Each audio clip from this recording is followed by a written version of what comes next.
So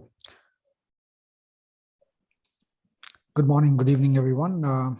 So this is Major Himanshu, and we do have um, the meeting today, this presentation on the series of events that we've been hosting.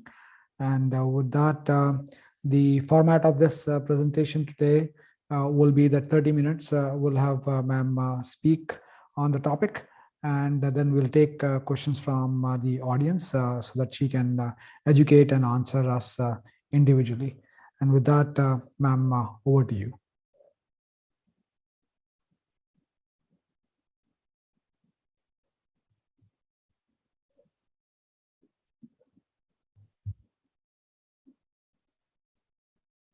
Kamlesh, ma'am, please, if you can hear me.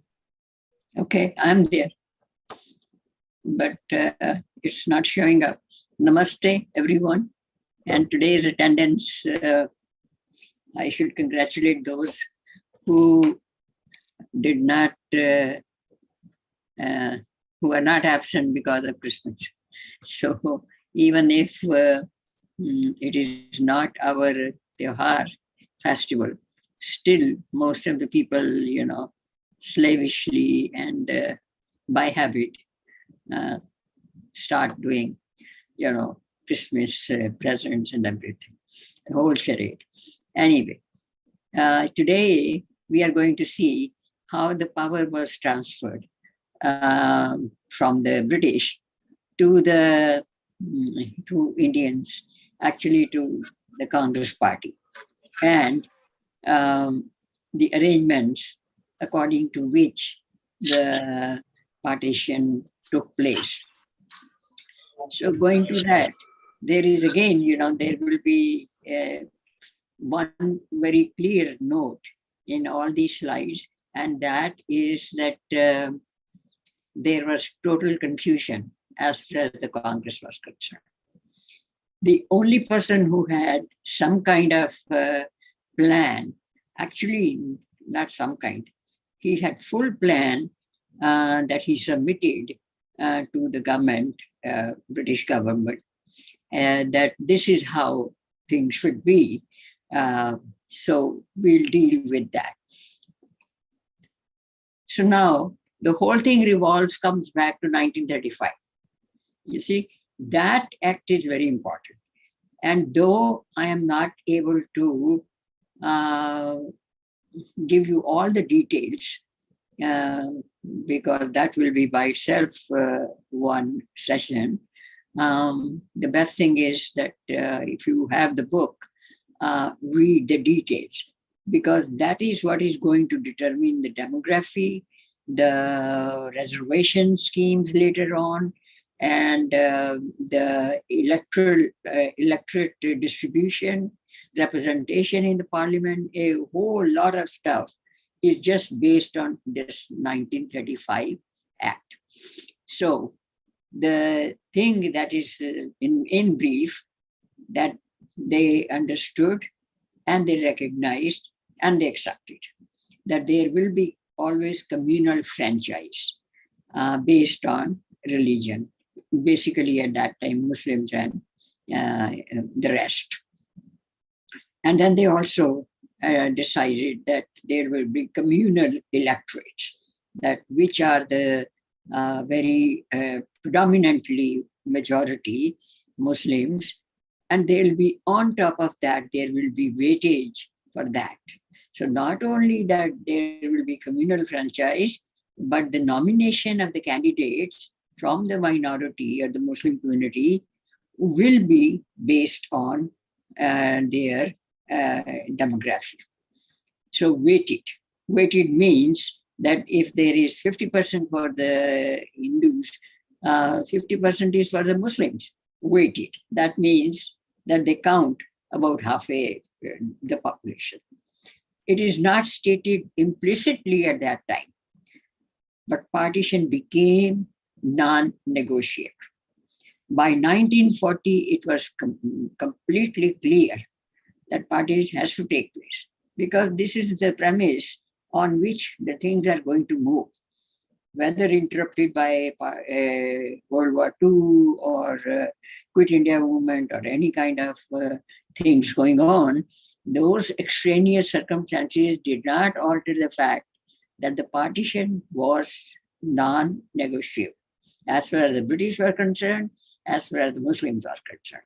And if one is in a denial mode, well, that is not only you are denying the obvious fact and the indicators, you are also deprived, implanting that deniability that it won't happen against all evidence.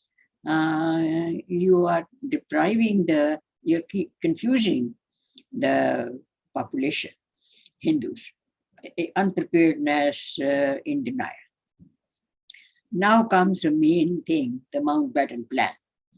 So, Jinnah, of course, made 14 points, but Mountbatten made it clearly that this is the objective and the provisions will be drawn according to this. The first is that partition will happen, Bengal and Punjab.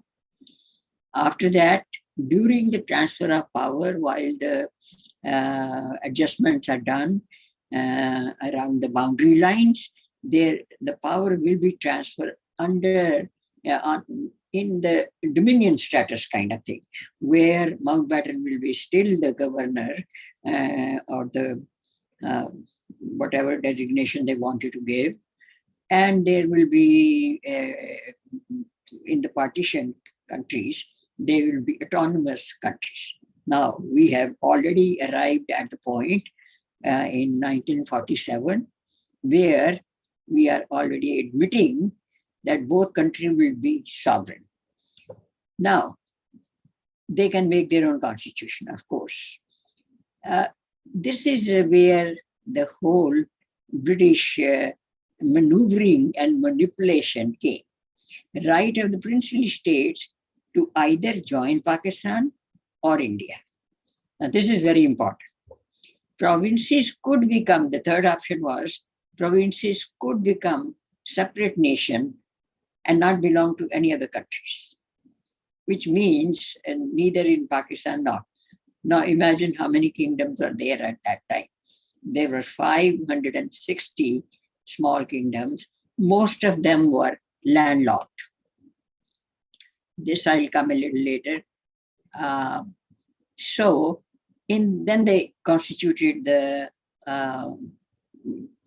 Constitution Assembly to draw the Constitution of India. And which were the people represented in that? Prime Minister would be Nehru over Patel, and on the negotiation table or in the Constitution Assembly, the key leaders. Sardar Patel was there. Jayaprakash Narayan was kind of not playing a role. Shyama Prasad Mukherjee was not playing a role. Rajinder Prasad was there off and on. So on the negotiation table, when Mountbatten's plan was thrashed out, all of these people were absent. So who was present?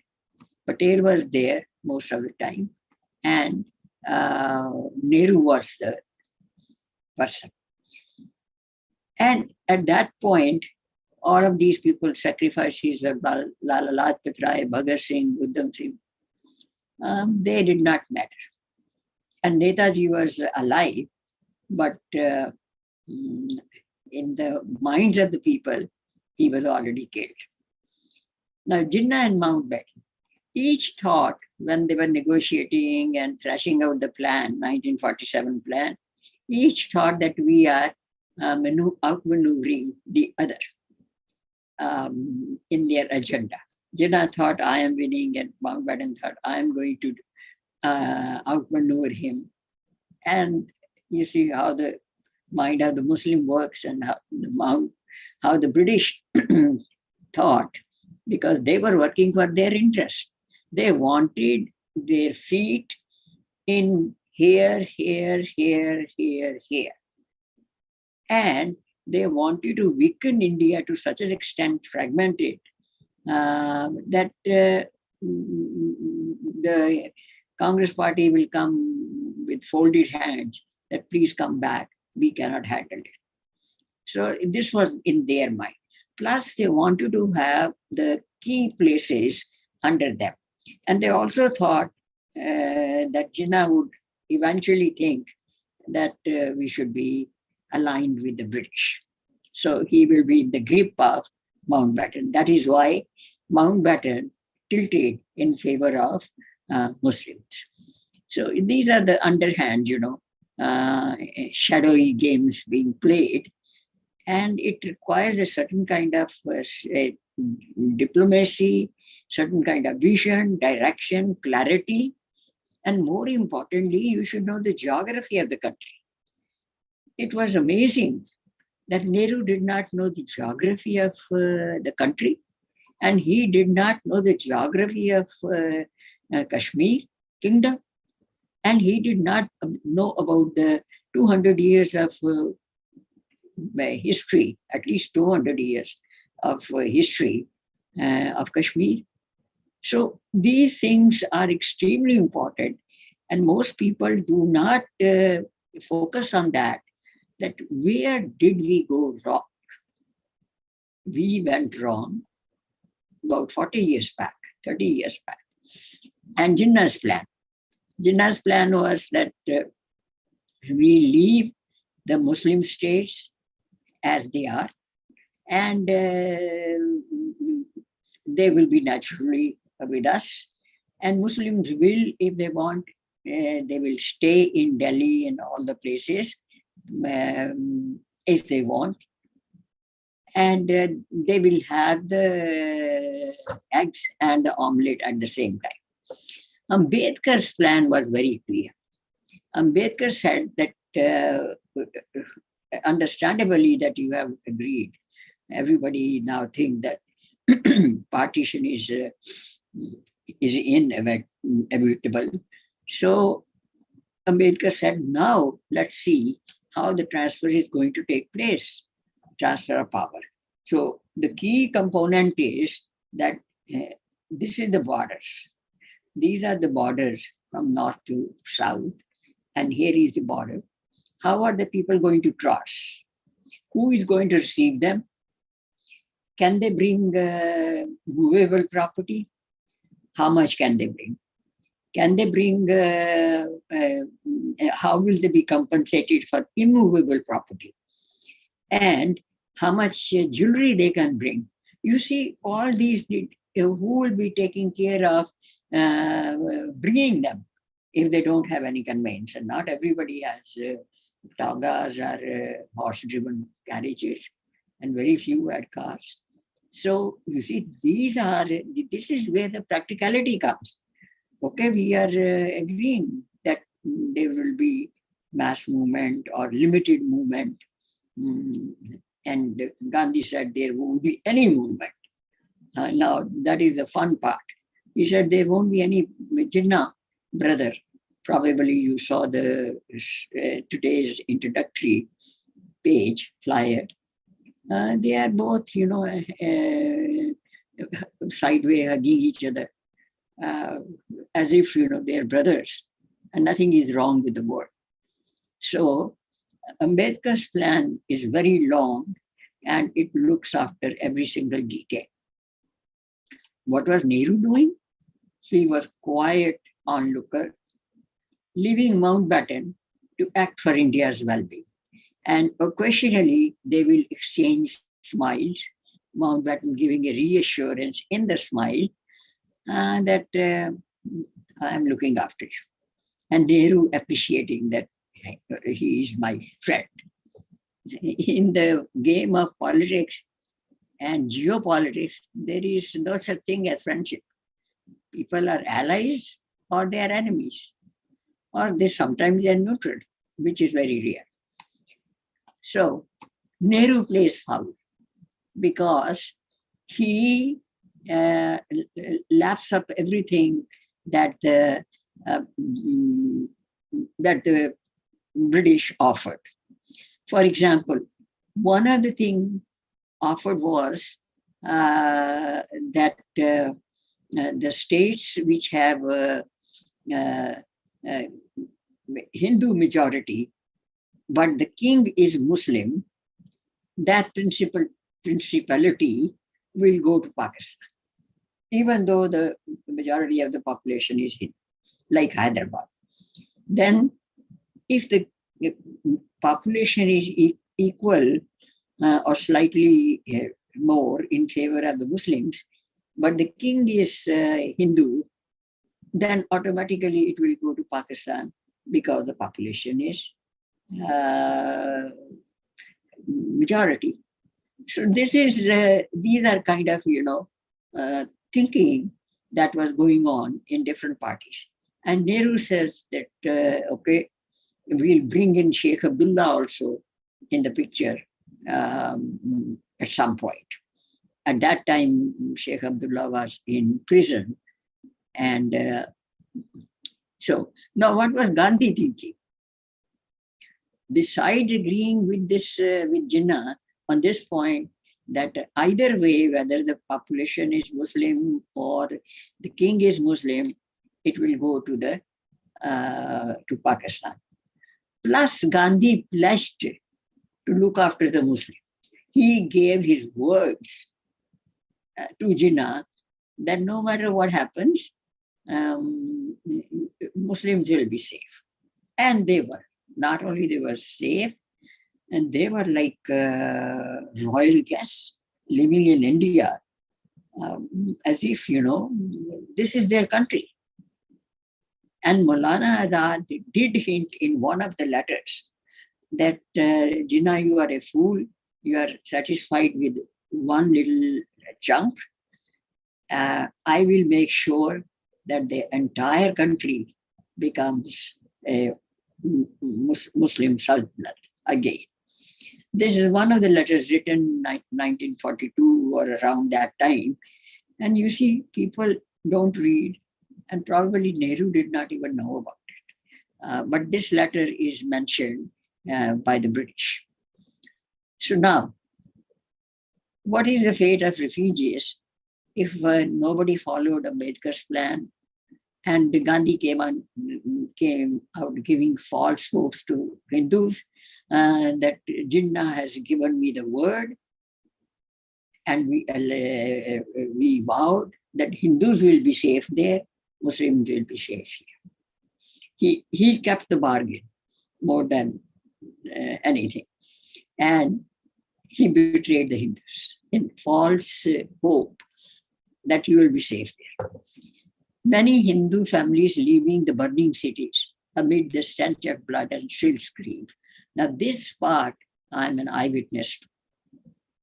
I was there watching from the top of the terrace, our terrace, the cities in the distance burning. From Amritsar, Lahore is about 16 miles away. And some places from our place was 8 miles away. From Batala, it is 8 miles away, the border. And across that, the cities were burning. In fact, the places where which remained in India after the boundary was drawn and accepted, even those were burning, because Muslims, when they left, they were burning the city, their homes. And we would see as if, it is some kind of fireworks going on.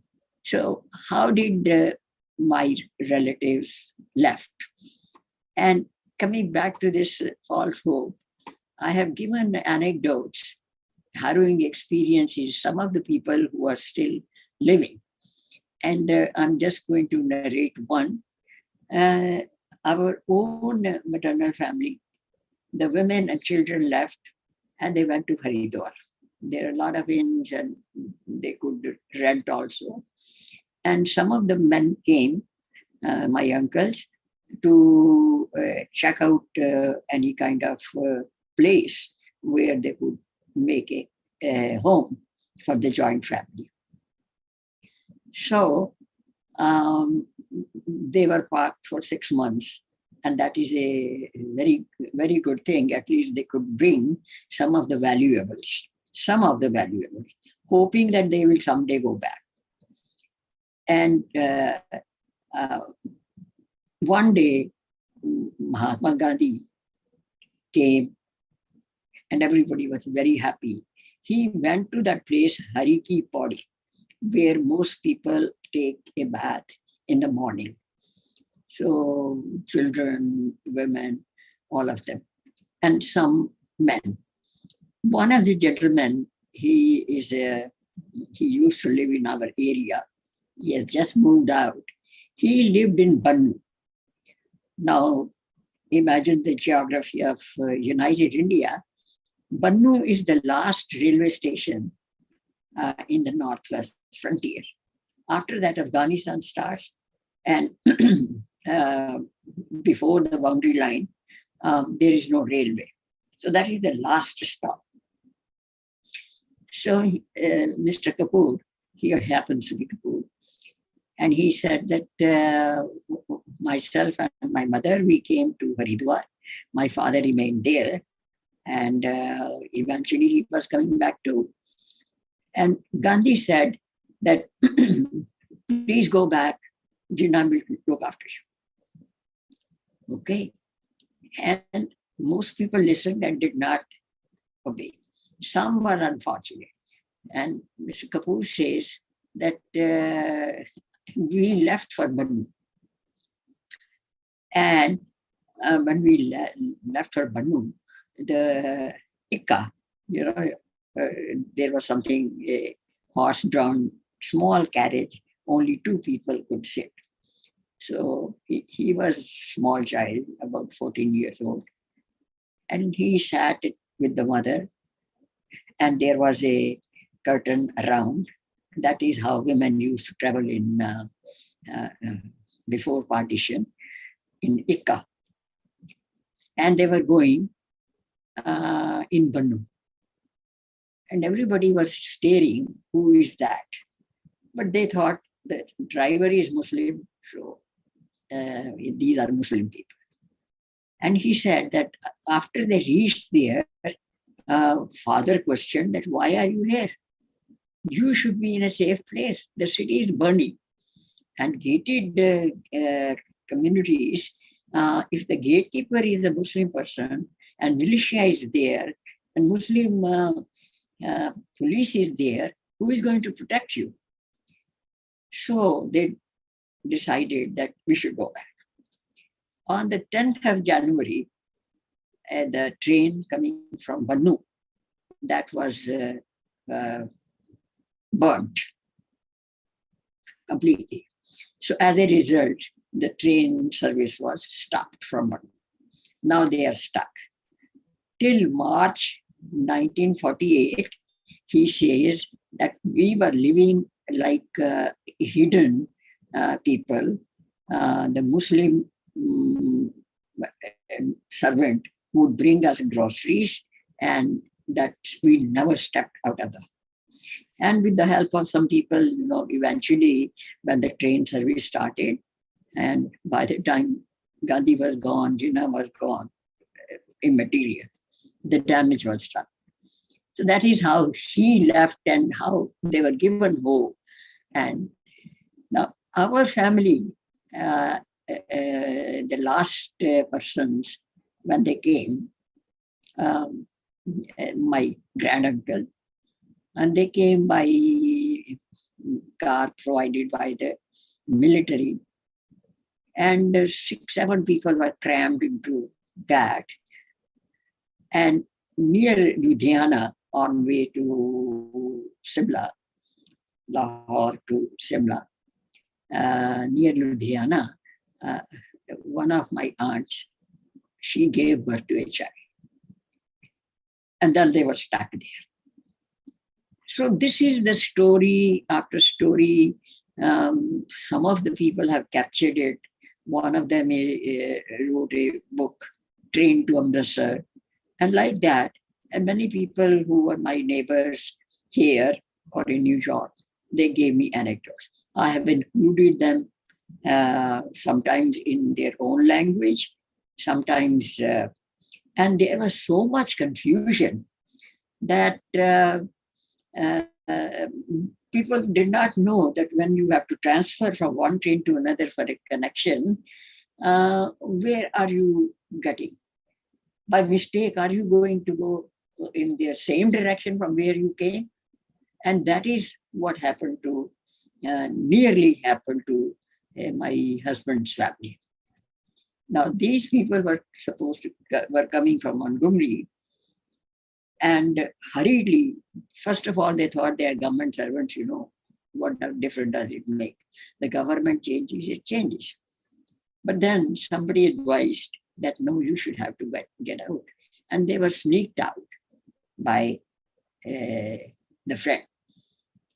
And when they changed the train hurriedly, because they didn't have to change the train, but they had to, because there was suddenly a rumor that this train is going to be murdered. So they got out in a hurry on the platform, and whatever was the train standing there, they got into that, not knowing if it is going backward or forward. Luckily, it went towards Firozpur. So these, I have recorded these harrowing experiences. And as far as the arrangement of for the refugees was concerned, there was corruption. Now, this point I have brought in because if anybody says that corruption had not started, it did start. Because Birla said to Gandhi that please provide me the government contract for providing the blankets for the refugees. And the blankets were the size of the kind of blankets which are put on the horses and the so under the saddle. Those blankets are supplied. Now, how an adult can cover himself, and remember, it is Punjab and it is winter. And 1947, September, October, all of these are very wintry months. So if anybody says that Gandhi was not corrupt, he was not only corrupt, he was not truthful at all. So apostle. Okay. So this is a poem. I thought that people, I put it in the book also. Neeraj wrote this poem much later, and it is in a film, but I took it because it gives the exact idea what was going on. Yeah, the next door neighbor, Muslim, he warned the Hindu in Lahore, that is also one of the friends. He said that Mr. Sani, you will be killed tomorrow, and I'm going to kill. He says, what? Because I'm going to be shouting Allahu Akbar at 12 o'clock. After that, anybody will come and kill you. I'm warning you. What kind of warning is that? What is he going to do? Okay. So that is why I wrote it. Swapna, those of you who know Hindi, Swapna jhade phool se, meet chuhe shoog se. Meet. They were friends, sharing food together. लुट गए श्रृंगार सभी बाग के बबूल से, और हम खड़े खड़े बाहर देखते रहे, कारवां गुजर गया गुबार देखते रहे. It means, for those of you who do not understand, doubtful, it means that like withered flowers, dreams are gone, and the friends, they pricked us like thorns, and all our ornaments and everything that one can think of good, everything was gone, just as we are in the a babool garden. Babool has thorns and no flowers, not much. And We were standing there, caravans were going, and we were looking at the dust kicked by them. So this is what it means, and it really sums up very well what I saw. Some people children were lost. I remember in our neighborhood, one childless couple adopted a child missing from the car, not knowing if he's Muslim, she's Muslim, or she's Hindu. It doesn't matter. Child is a child. And now Nehru as prime minister. Ma'am, before you continue, I'm so sorry to interrupt you, but we are at the 30 minutes mark, so would request if we can close in next couple minutes, and then we will start taking questions from the I'll audience. finish in 3 minutes. Okay, sure, thank you. He became the prime minister, and he was after that he was so jittery that he may not perform because he was incompetent. So Mountbatten, he requested Mountbatten that you continue as Governor General and also the Chief of Defense and Defense Minister. So this point is also very key to what happened in Kashmir and what happened thereafter. Mountbatten had power to intervene in the bloodshed. He did not exercise that power. That is how much friend he was. So Gandhi and the principalities, I have already said, Jinnah was really happy. And these states were, along many others, hundreds of them, were affected. And I left one point, the confusion about Red Cliff boundary line. In the book, in the bibliography, I have given the small link, for 9 minutes of Radcliffe's voice itself, what he said. I don't know how they recorded.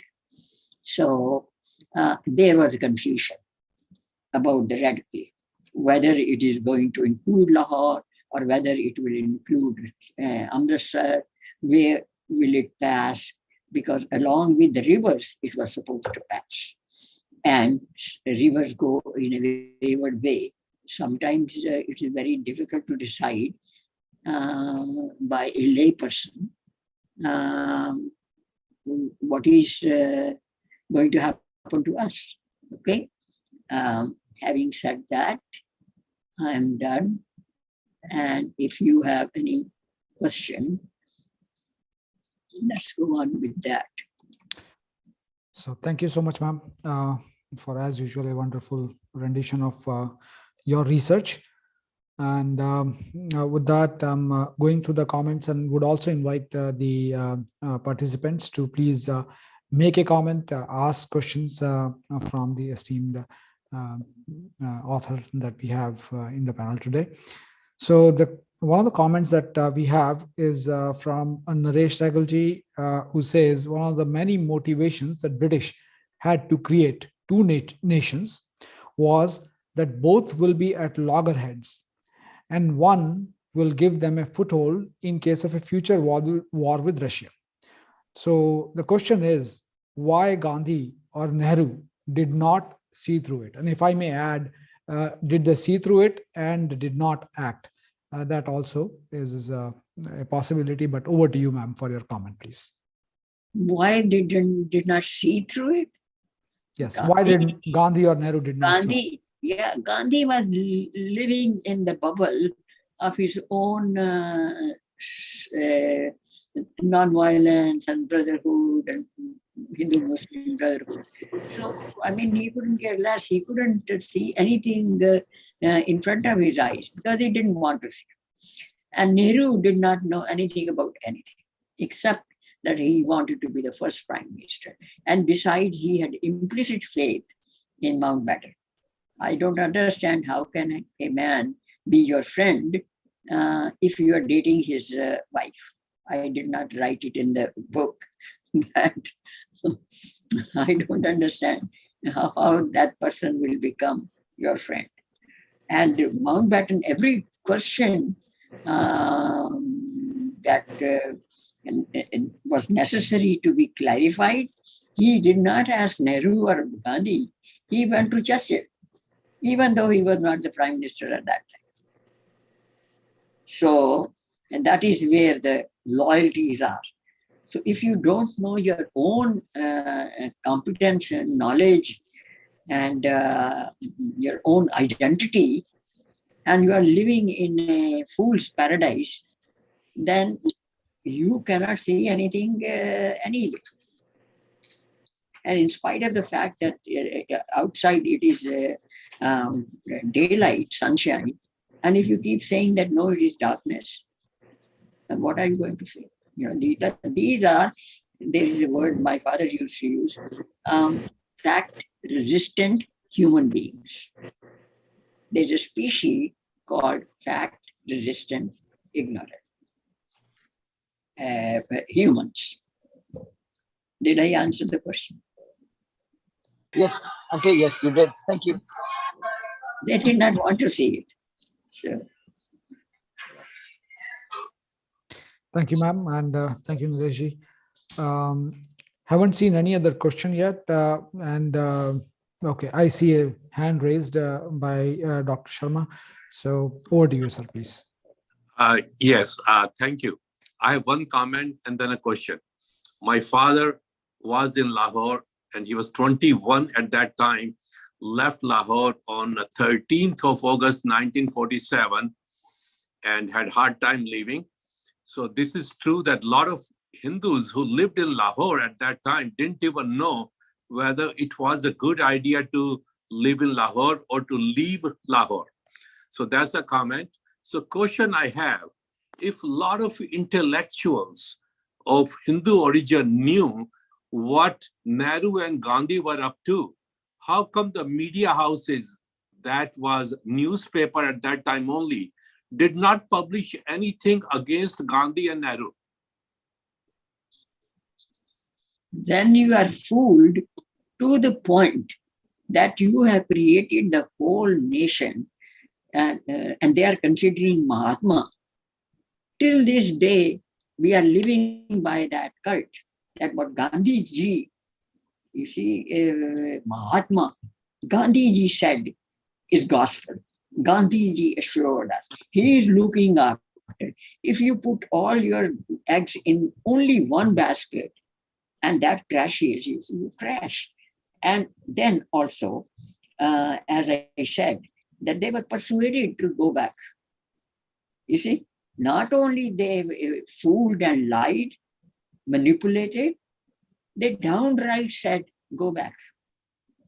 So, I have another question. Rangila Jasoos was already published, and the Muslim who killed the publisher of Rangila Jasoos was kind of pardoned by Mahatma Gandhi or Gandhi, and Gandhi never tried to protect Bhagat Singh. So all the Hindus knew what Gandhi was up to. How come no one took any action?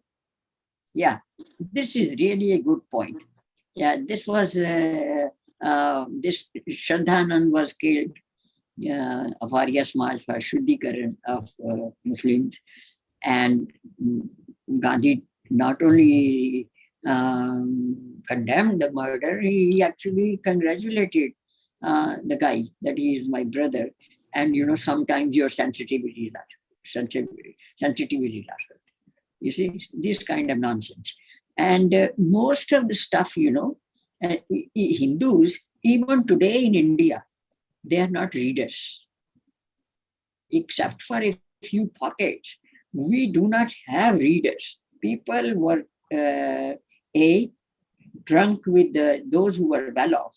They were happy that the British are there.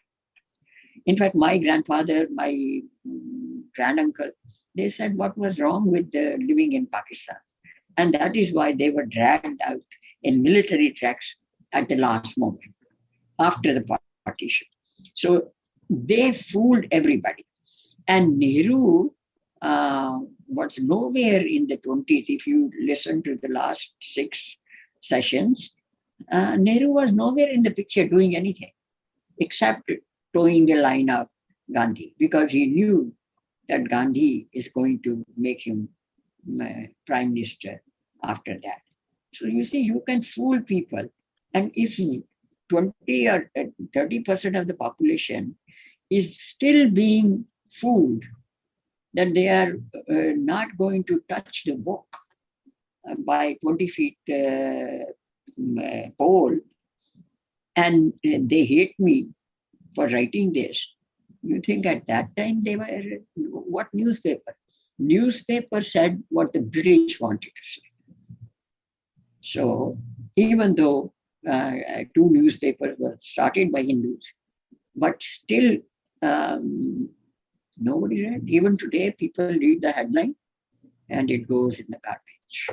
So we are in a way casual people because we were slaves. And anybody who gave us hope of freedom or a good life, he is avatar. You see? So this is, those people, I would not say they were fools, they were ignorant and they were kept in the darkness very tightly. And they wanted to believe in what they wanted to believe. So it is not their fault. So when this Rangila Rasool, that was the name of the book. I have a copy of that in PDF. Not only the writer was killed, but the press was burned up. I don't know how some copies were still there and somebody put it in, converted it in PDF and it is available. Please read it. And this is how their sensitivities are. And you think Gandhi didn't know? His ashram was important, his charkha was important, some other nonsense was always important for him. And his own obsession with women. So, and he was 75 plus at that. So you see, situations are such that during emergency of Indira Gandhi, you think the world knew about it. And when Gandhi was killed, what followed after that, the repercussions on Brahmins, how many were killed overnight and then in 2.5 days, the nation's newspaper did not publish. The only newspaper that published it the very next morning was Washington Post. I have a copy of that headline that so many people died in Maharashtra after Gandhi's Congress did that to punish them. So you see, channels of communications are not like now. Somebody will forward the message and it will go to 10,000 people in seconds. Newspapers were owned by the British, or there was censorship, or mostly we are always, to some extent, we believe in somebody else will come and rescue us. Avatar. We are waiting for Avatar. Even today, I think they are waiting for some kind of miracle to happen. So that is your answer. No communication. Okay. Thank you, ma'am. Thank you. All right. So I don't see any other question yet, and the audience is requested either to raise hand and speak out, or in case somebody has a question, the chat's open for me to take the question to ma'am.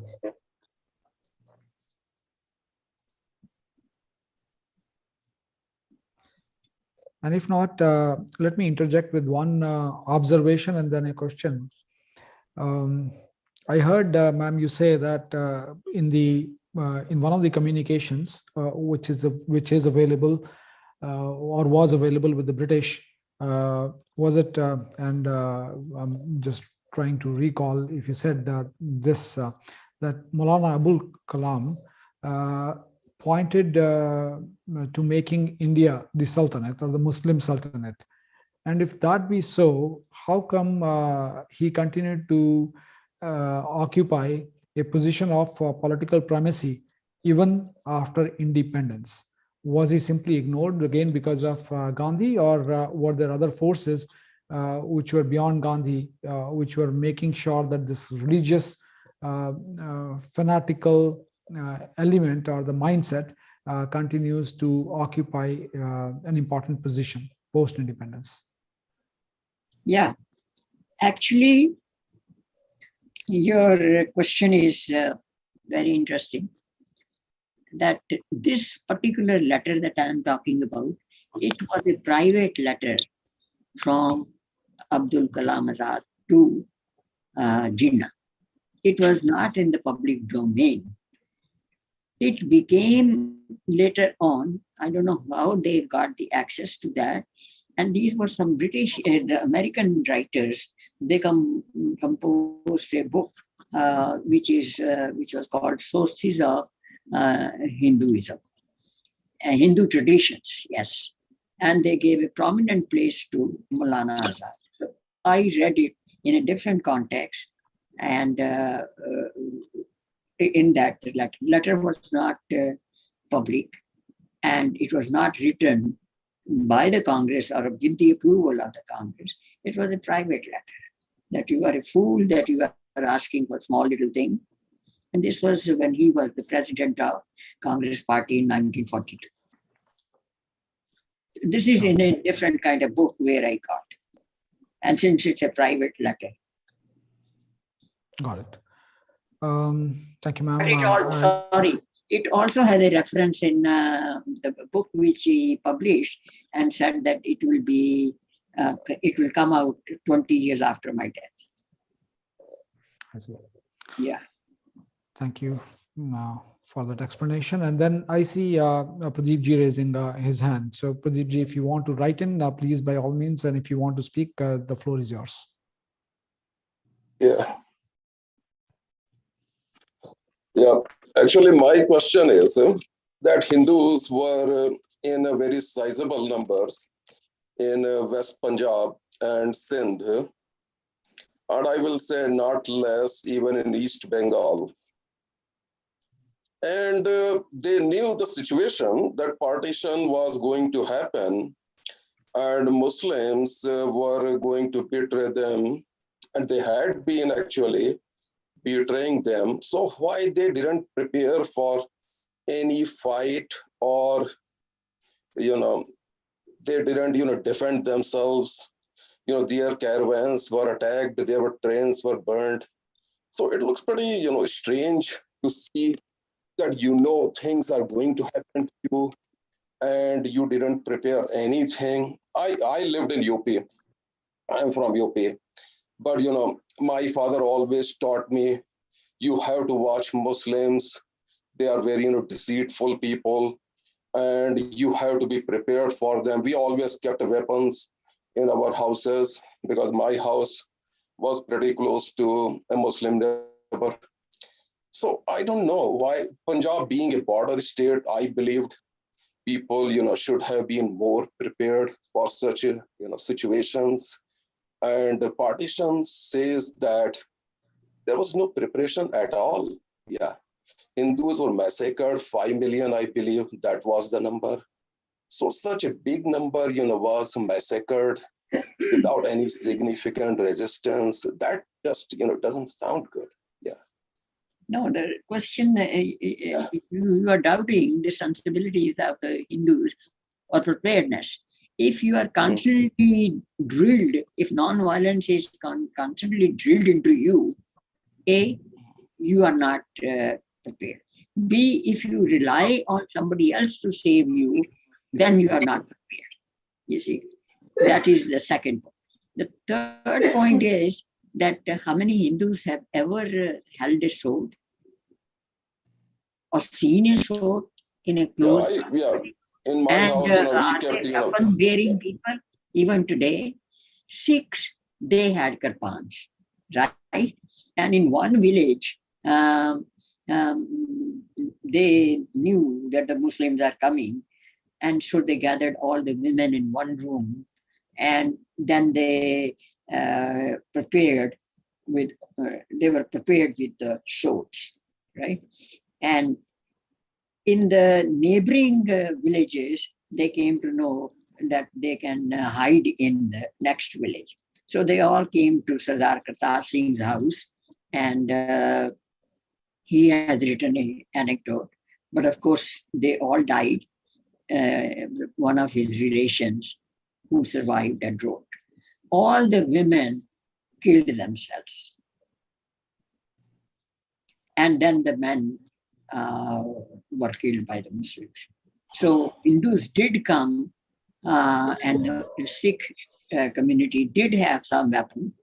But then, what is if the mob comes, what is the 1%, 2%, 10% to do when there are only 3 swords? So, The same thing happened in Kashmir. So even when we were all alive. Yeah, my actually question again, remains unanswered because as I was saying, the number of Hindus and I will include Sikh as well at that time, were at least 35% in West Punjab that time. That number is not a small number, and numbers many times give strength. So even if your sticks breaks stones, probably can defend yourself, and that didn't happen. That was surprising for me as I study history. Don't be That was surprised. surprising. Don't be surprised. Just understand the Hindu psyche. Even today, how many people will come to your rescue? Whereas the Sikhs will gather with all their karfans against any government decision. And how many Hindus will come together? Yes. Next. I think, Auntie, you raise a very good point. If I may add one more thing. My uncle, who was 15-year-old at Partition, later on was with Archaeological Survey. He's no more. But one of the things he told me was Hindu as a religion, all our gods, if you look at it, right, Lord Shiva, even our, all the Lakshmi, they all have different kind of weapons in their hand, around their neck, a snake or whatever, right? And when people go to temples, somehow there is a feeling that somebody will take care of us. Whereas if you look at a Christian God, right, today's Christmas, and it's no fact lost that, most churches will show Christ hanging almost helplessly, right, without a sword or any weapon. So I think Hindu as a religion for centuries, thousands of years, when we were being attacked by Muslims, Muhammad Ghazni, this, that, we were always going and praying in temple to the God to rescue us instead of, thinking we'll do it ourselves. I think there is some fundamental thing where by having our gods showing with weapons gives us this reassurance that somebody else is going to take care of us, which is not the fact. And I think this is the situation today also, as you pointed out, right? Today also, if India is under attack from China or within India, there are some communities which attack the others. How many people are prepared to go and fight till they die and sacrifice their life for the nation? Very, very few. Okay. Now, some clarification. That business about depending on God, and in this case on Mahatma or Swami said this. This is the Bhakti cult that developed after 1000 AD. Prior to that, because of the Varnashram Dharma, right? Everybody minded their own business, and only the Kshatriyas used to fight. The rules of the game among Hindus was very different. You see, Kshatriya alone were wearing weapons, and nobody cared about the farmers. The first time the farmers were killed, that was by Alexander. Again, that is a foreign force. And Hindus were surprised because nobody ever killed a Brahmin or a teacher or a farmer or a manufacturer, trader. So it was only the Kshatriyas who used to fight.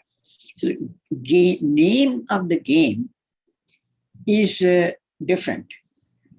Whereas we are a cosmic alignment with cosmic reality, and that is called dharma, right? Cosmic law.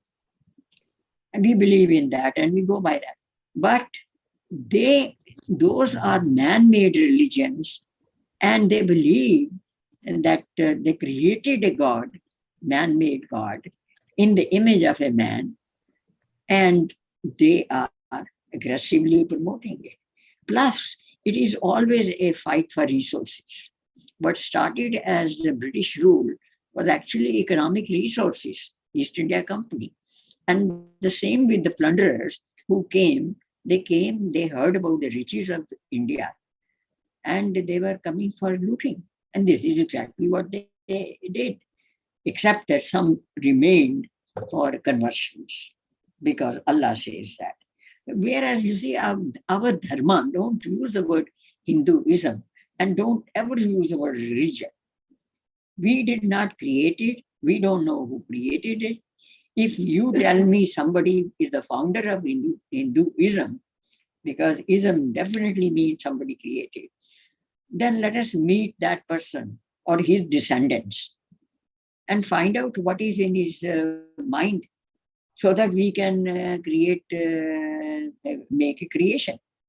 You see, that is not how Hindu dharma is. Dharma is different. So dharma does not say that Brahman should wear weapons, except when they are the teachers in warfare. Only then, like Vishwamitra and Parshuram and some of them. But otherwise, because of the Varanashram Dharam, each was minding his own business. And when the kings used to fight up to 1000 AD, Chalukyas and the Pandyas and constantly Rajasthan, they were always fighting in a forest or desert places. You see, where the rest of the population is not affected. Women are not affected, children, the farmers, the manufacturers. Life goes on. Some of the foreigners before the birth of Islam came, like Huns from China, they were also not converting anybody because they were themselves Pan-Asian dharma, culture.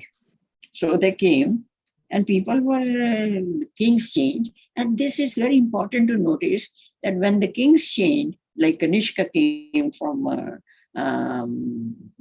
Gobi deserts and beyond, so nobody questioned. He was a sun worshipper. He made many temples. He became Buddhist later on. Some of them, they say.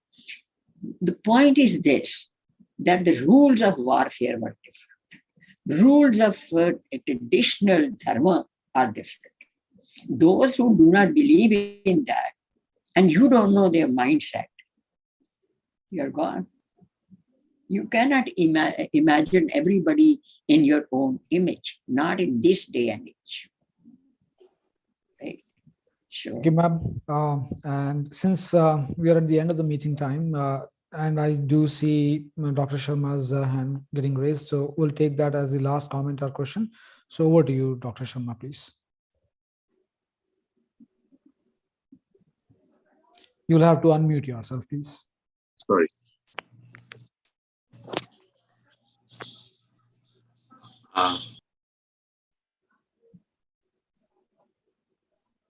Yeah, please go ahead. unmute करिए अपने आप. I don't know. Okay, can you hear me now? Okay, Yes, good. we can. So I have a big favor to ask. Can I have a phone number of the speaker? I'm based in New York. Is it possible? You can have my email privately from Rajiv. Sure, I will. Okay. I don't mind giving. In fact, that is the best way of communicating. Okay. Commenting, adding to knowledge. Why not? Yeah, some famous person said, sitting across the table with an intelligent person is better than reading 10 books. I doubt that. I don't believe in that. I believe looking at the book and verifying it. So I'm a different kind of researcher. But of course, clarity comes when you are talking to somebody. I think right. I'm becoming a little better after starting these sessions than when I wrote the book. So clarity does come. Yes. Okay. So I'll wait for the email. Yeah, the email is very simple. You ask Rajiv Verma, he will. I will. You have the email of this organization, Rajiv Verma. Okay. I'll find out. I'll give you Kamlesh K at cox.net. At what? Cox, C-O-X. Cox, cox.net. C-O-X.net. Okay. Thank you. Because so much junk mail also comes. So, Yep. So that is it why is- I am reluctant. But in any case, the point is right that if on social media groups they have your telephone number, what's the harm? The only thing is that sometimes you don't pick up the telephone because you don't know who is calling. So email is fine. Okay. Thank you very much. I'm 400 miles away from you. So there cannot be a cross the table conference. Listen, I can always travel and come to you. Yeah. Whereas I cannot. I am that old. I don't do traveling now. It was nice listening to you. Thank you. Thank you, Kamlesh ji and Dr. Sharma. So, and Dr. Sharma, we do have the email ID, and for everyone else who would like to have it, it's there in the chat, available with everyone. And I know that Pradeep ji, you had raised your hand, but I'm sorry, but we have run out of time today. We would certainly be open to taking more questions and discussions. It was great hearing you, Pradeep ji, then Dr. Sharma and Naresh ji. An absolutely pleasure to host you, Kamlesh ji. So today we'll wind up here.